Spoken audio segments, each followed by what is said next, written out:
Hey guys, my name is Eric, and today we're going to be talking about different carbine drills that you can utilize on the range to have a productive range day. Go ahead and roll the intro.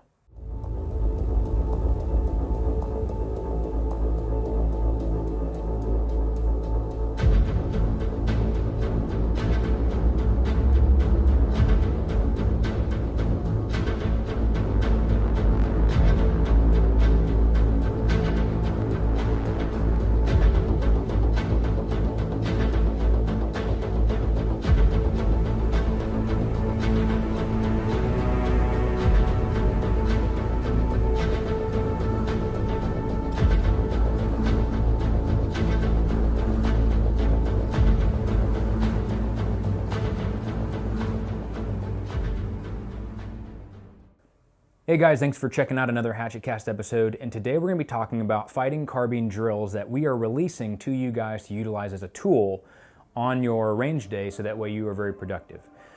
Before we get started, make sure you hit the like and subscribe button. It really does help out the channel, and also comment below what type of drills you like doing, and that way we can all benefit off of seeing what drills that you do, so that way we might be able to incorporate that in our own training.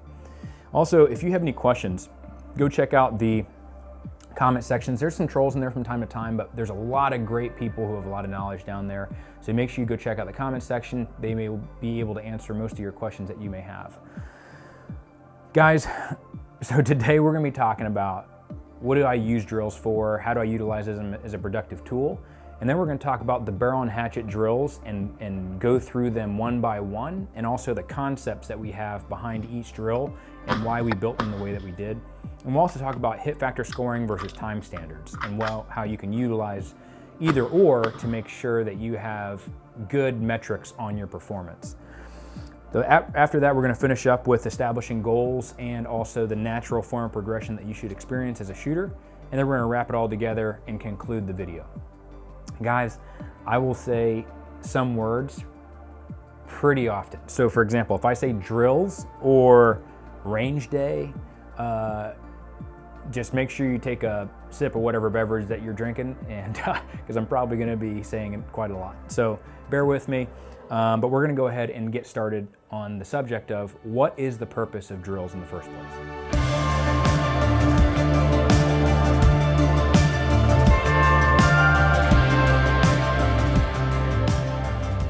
So the purpose of drills is to reinforce different skill sets, and there are two different types of drills that I like to view them as. So I have my isolated drills and I have my whole concept or whole body drills.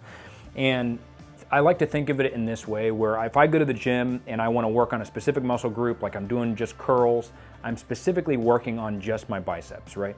If I'm doing a whole body movement, it's like a CrossFit circuit where I am hitting on multiple different muscle groups all in one exercise. So whenever I'm trying to work on specific form, or I'm trying to work on something that is a single skill set, like reloads, for example, I'm going to do a drill that focuses just on reloads.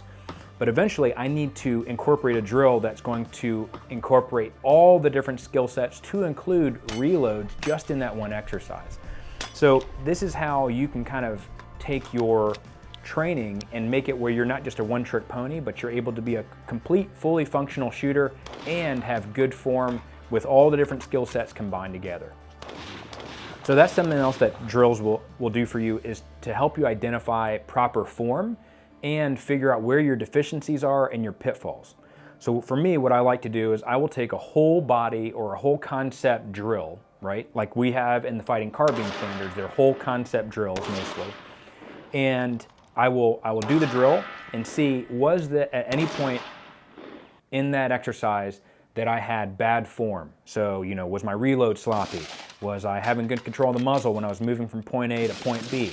Was I not faster on the rifle bringing it up? Did I not take my safety on, or did I not put my safety back on when I disconnected from the sights? Once I identify these deficiencies in that whole body concept exercise, or that whole movement, then I will utilize an isolated drill to be able to help work on that deficiency. Now there's some drills that are kind of like in between, where it's like more of an isolated movement, but it also adds in some other things, and that will help me to gradually get to the point where I can do that whole body exercise. So for example, if I'm doing reloads and I'm just standing at one position and I'm doing, you know, 1 reload 3, I may actually add in for the next one a step. So I'll do a reload step as I'm doing the load, 1 reload 3, or go to a knee, you know, shoot 1 round, reload, go to a knee and shoot 3. That's where I kind of add in that in-between drill between the isolated drill and the whole body movement. And then I'll go into a whole body exercise / drill that will focus on multiple different skill sets all in one exercise. The other thing it does is it helps, like drills really help make you have a very productive range day. If you kind of like go to the gym and you have a plan going forward, like you've got all your exercises worked out, how many reps you're gonna do and what time standards you're gonna have, you end up getting a lot more done. And that's the same way that you have to approach your training at the range. One, the more isolated you have things, the more deliberate you have certain drills, the more ammo you can save, right? Because I'm gonna be more deliberate with my shots. I'm going to make sure that every trigger press counts versus me just blowing rounds and wasting ammo and time. So the more training that you have laid out before you go to the range and the more purposeful that you have those exercises and drills, the further, one, your ammo is gonna take you when it comes to your training, and two, it's just gonna make you productive overall. And then the other thing is also accountability. Like it falls back to, if I'm doing these drills and I have specific goals and standards set, that helps me to be accountable for myself to make sure that I'm continuously growing as a shooter. So in our fighting carbine drills, we have different preset goals that you can go and shoot for. And our intention is for you to surpass those preset goals and establish new goals on your own. So if you hit the goals that we have set out in the fighting carbine standards, don't stop there. Keep pushing yourself as a shooter and continue to grow. And so we're gonna go ahead and jump next into what are the different drills that we have for the fighting carbine drills at Barrel and Hatchet, and what do those look like?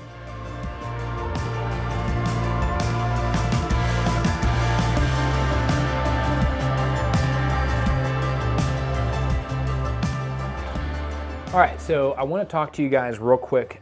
When it comes to the drills, we utilize 2 different ways of scoring. You use just time standards, which means, hey, you have to get this accuracy standard in this amount of time. It's very, very simple. Either you make it or you don't. And then we have hit factor. And hit factor is really cool because it gives you a better metric on scoring your hits. And so I like the hit factor because it gives me more data on myself as a shooter. And also you can download this app right here. Here's a QR code, it's up on the screen, and it's free. We don't get anything out of it, but it helps you to be able to score your drill utilizing hit factor scoring.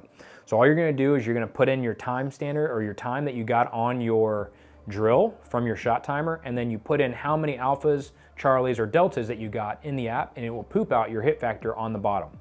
The way that the IPSC target is scored, which you'll be using an IPSC target for every single drill on here besides one, is the A zone on the IPSC is 5 points, the C zone is 3 points, the D zone is 1 point.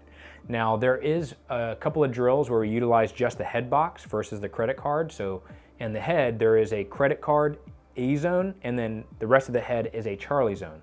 But for there's one drill, we actually tell you to use the entire head box as an A zone. So just kind of keep that in mind whenever you're scoring these targets for your drills, so that way you have that as a tool for your training day.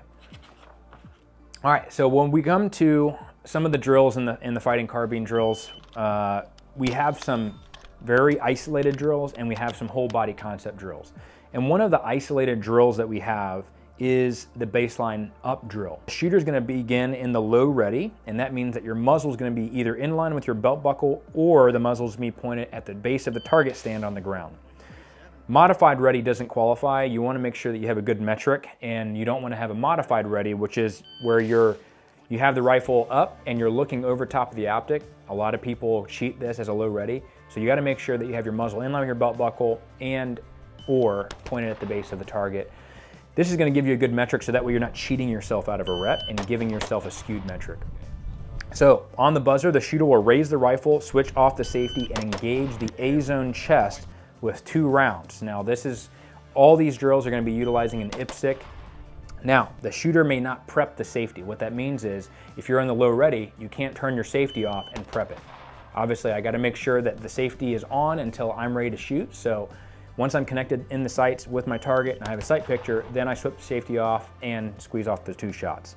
So any safety infraction or infraction of safety manipulation is an immediate DQ of the drill. So once again, you're going to go at the low ready. You're going to have on the buzzer, you're going to raise the rifle up and fire 2 shots at the A-zone chest. Time cap for this is 2 seconds, and the reason why we have a baseline up drill is to kind of give you a metric. So whenever, if I was doing pistol standards, I would get a, what is my time standard for 1 shot from the draw?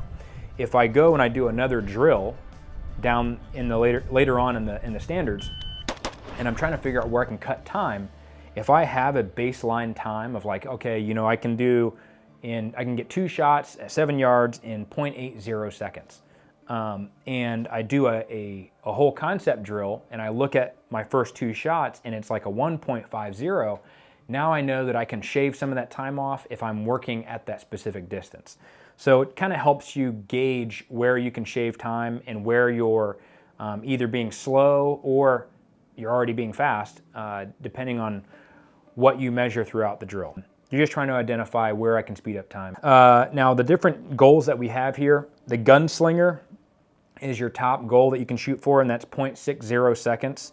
The Guardian is 0.70 seconds. The Minuteman is 0.80, and the Asset is 1 second, which is our first bottom line goal to kind of shoot for. So that is the baseline up drill. 148. So the next drill is the Rhodesian drill. This is one that we all know, but same exact thing. The shooter is going to begin in a low ready. The muzzle will be in line with the belt buckle, or as I said before, pointing at the base of the target on the ground. Modified ready does not qualify as a low ready. You're going to be at 7 yards, and the shooter on the buzzer will engage the A-zone chest with 2 rounds, and then engage the credit card A-zone in the head box with 1 round for a total of 3 rounds. So it's going to be 2 to the chest, 1 to the head, aka credit card. Shooter ready? And this is going to be a time standard score. So you got to do it, you got to make it or break it. This one is not going to be hit factor, it will be make or break. Stand by. The time cap for this is going to be 4 seconds. Top standard is going to be 1 second for the gunslinger. The next one down is going to be the Guardian, which is 1.20 seconds. The third one down is the Minuteman, 1.50 seconds, and then the Asset time standard is going to be 2 seconds. As you guys continue to work speed, what this will do is you'll start shaving whole seconds off, and it's going to help you practice driving that gun up, getting that up drill, but it's also going to help you working on target transition. So I'm transitioning that sight picture from the chest to the head, and then help me work on driving the gun at the same time, letting my eyes lead and letting my gun follow. So that's what the intent of this drill was supposed to do, is to kind of work on those target transitions. The next drill is going to be called the Urban Gunfight. Now, on this one, you're going to need some cones. So you can actually buy these basic cones from Amazon. I think we got these ground soccer cones for like 15 bucks. So they're super cheap, and it's honestly a great thing to have if you're working stuff at the range. So this one's called the Urban Gunfight drill. Now, the targets will be placed 7 yards apart, and cones will be placed in front of each target 7 yards away. All right, so 2 targets, 7 yards apart. Cones are going to be 7 yards away from the target, and also the cones will be 7 yards apart. The shooter will begin in the low ready and may start on either the left or the right cone. The shooter will then engage the target directly in front of their cone with 2 rounds to the A-zone chest and 1 round to the credit card. The shooter will then move to the next cone and repeat the same engagement on the second target with 2 rounds to the A-zone chest, 1 round to the credit card. This drill will be scored with hit factor scoring. So there is a time cap on this, 7 seconds for the time cap, but your top goal to shoot for is the Gunslinger, which is 8 points. Your second goal to shoot for is the Guardian, which is 7 points. The Minuteman is 5.20 points, and the Asset is 4 points. Shooter ready? What's good about this urban gunfight drill is one, it's helping me with movement, so moving from one cone to the other, and also at the same time helping to work target transitions. So you're gonna be focusing on footwork and also driving the gun and transitioning your point of aim on the same target and also to a new target altogether while you're on the move from one position to the other. So you're gonna be able to work, looking at where my next position that I'm gonna go to with my peripheral vision. You're gonna be able to work target transitions, letting your eyes lead, and driving the gun to where you're looking. And so it's just gonna work on multiple different skill sets at the same time, demanding accuracy. Obviously we can push performance until the fundamentals kind of start to fall apart, and that's where we see our limit. But if we start pushing things where now safety starts falling apart, you gotta do a full complete stop and figure out, like, holy smokes, what went wrong there, and have kind of that discipline to be able to identify that shortcoming and fix it and make sure that you don't ever pass that threshold of safety infraction again. The next drill is the oh crap drill. And the reason why I call it the oh crap drill is it's gonna be focusing on specifically the speed/emergency reload. So the shooter's gonna be 25 yards away from the target, and you begin the drill with one round in the chamber and an empty magazine. So you have one round in the chamber, empty mag in the gun. Shooter will engage the chest A zone with one round, and you're gonna get bolt lockback, hopefully. Upon bolt lockback, the shooter will drop to a knee and perform an emergency reload with a full magazine and engage the chest A zone with 6 rounds. This drill will be scored with hit factor scoring. The reason why we call it the oh crap drill is because you're in the middle of an engagement, and this is the scenario that we're trying to put you in, is you're in the middle of an engagement, you get bolt lockback, it's an emergency because you were still engaging the target and you weren't expecting the gun to go empty, and you need to quickly reload the gun. And so we're forcing you to move positions at the same time, so you're dropping to that knee and getting off the X, quote unquote, through your body position, just dropping down, getting behind cover or whatever you want to do, helping just add in that complexity of the movement, dropping to a knee, getting that gun back up, and then firing 6 rounds. One of the things that we saw when shooters do like a 1R1 or 1 reload 1 is it trains kind of that bad habit of they'll shoot, they'll get a reload, and they only shoot 1 round when the drill may be called for more. So we want to instill, after you reload that gun with an emergency reload, getting back on the gun and sending more ammo than just 1 round. So this is a 1 round reload, 6 rounds. The time cap for this is 10 seconds. This is going to be using hit factor scoring. The Gunslinger standard is going to be 5.6 points. The Guardian is 5.0 points. The Minuteman is 4 points, and the Asset is 2.5 points. So the big thing for this is it's obviously working that reload function. It gives you a little bit more distance, so you're gonna have to work that accuracy. And then also it's going to help you perform that reload while moving positions. And you're also gonna be shooting those 6 rounds from the kneeling position, if you're smart. But that is the oh crap drill. The next drill is the Situational Readiness drill. And this one's gonna be done actually at 15 yards. Now, you're gonna be at 15 yards on the buzzer. You're gonna fire 3 shots at the A-zone chest and 1 shot in the head box. So it's not gonna be the credit card. You're actually gonna draw a line where the head meets the shoulders, and that head box, that entire head box, is going to be your alpha zone. So you're gonna score it as an alpha because you are gonna be doing hit factor scoring for this drill. So 15 yards, 3 shots to the A-zone chest, 1 shot to the head box. You're gonna do a tactical reload, and you have to physically place your magazine back in the pouch before you can engage the target again. Once you get the mag back in your pouch, you can engage the targets with 5 rounds to the A-zone in the chest. The magazine must be back in the pouch and secured before the shooter is allowed to engage the target for the second iteration of fire. This is a good drill to kind of force you to work those tac reloads. I think it's one of those reloads that I know a lot of shooters, to include myself, I've had to force myself to really work on tactical reloads. So that way I get really good at just topping the gun off versus, not having SA on my weapon and reloading it when it's completely out of gas. So I want to be good at tactically reloading and topping the gun off quickly, and that way I kind of build that good habit. And it's also going to help you work on target transitions as you drive that gun from the chest to the head box. So there is a hit factor score for this drill specifically. Time cap is going to be 10 seconds, and the gunslinger is going to be 5 points. The guardian is going to be 4.5 points. The Minuteman will be 3.5 points, and the asset will be 3 points. So it's a good drill to work on to kind of force those tactical reloads. The next drill is the elevator drill, and this one actually will require a steel target. Otherwise, you can score it with paper. I will just say though that you're going to have to, if you're going to do it, you got to score it either everything is inside the Alpha or the Charlie zone. So you can kind of score this in terms of how much accuracy you want to have. But we use a C-zone or modified C-zone steel target silhouette, and this drill is actually going to be at 50 yards. So you are going to need a bay that has at least 50 yards in it, and also the range that you're at will have to allow you to do some of these different functions. So hopefully you have a range near you that will allow a little bit of movement and also changing different shooting positions. So the shooter will be 50 yards away from the target. You will begin at the low ready or a high ready position depending on what your range allows. The shooter will engage the steel silhouette with 1 round from the standing position. Then the shooter will then go to a kneeling position and engage the steel silhouette with 1 round. The shooter will then go to the prone position and engage the steel silhouette with 1 round.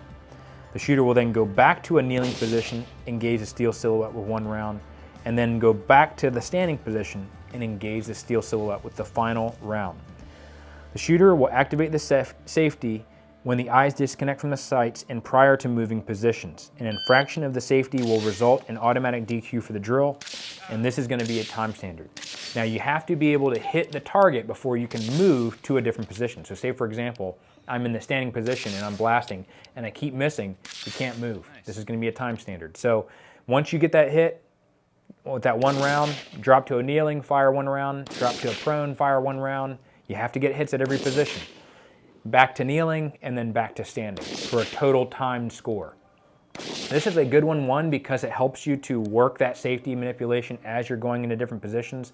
Also, getting in and out of different shooting positions is so important, especially if you're going to add in whole concept exercises where you have to get in the prone fast or get behind cover or doing all different types of stuff. So all of these drills, guys, are not to make you some advanced shooter. These are just basic rifleman skill sets that you should have if you're working a carbine. The biggest thing is making sure that you have complete muzzle control throughout all the drills that you do, and also that you're working that safety and that you're not a liability to everybody around you. You can be super fast, but if you're unsafe as you're doing all these drills, you're literally an asset to nobody. So you got to make sure that as you're doing this, you have good muzzle control, you're working your safety, and you have good form as you're working out these different exercises. So, if you're going through these drills and you see these preset goals, one of the things that we see from a lot of shooters is they get disheartened whenever they're like, oh man, I didn't get the top, time standard or the point standard. So we're going to talk about realistic goals and expectations next.